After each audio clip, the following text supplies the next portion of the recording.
In this video, I will show you how to auto-archive specific emails in Gmail after one day. Before we begin, make sure you hit subscribe and tap the bell icon to get daily tech videos. If you want to declutter your Gmail inbox, then you can now simply archive emails.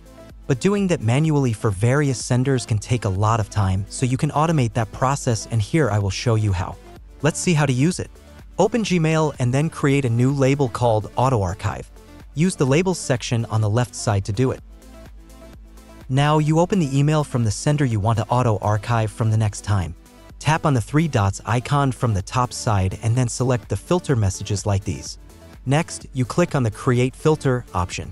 From the next window, select the Auto Archive label and check the Also Apply filter to Matching Conversations option. Now you need to visit script.google.com and create a new project. Paste the code from this GitHub gist into the project. You can get its link from the description. Give this project the name Gmail Auto Archive. Now click Run and then choose the Gmail Auto Archive function name. It will ask for Google authorization, so allow it. If Google blocks execution and gives warning, then click Advanced and then proceed further. If the run is successful, then you will see all the emails archived.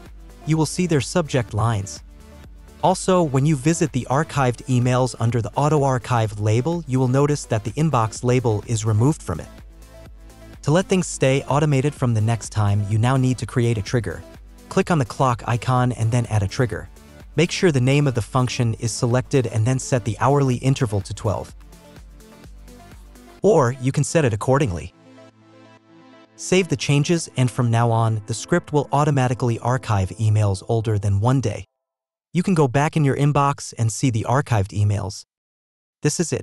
In this way, you can now automatically archive specific emails in Gmail after one day. If you found this video helpful, then check out more tech videos on our channel. Thanks for watching.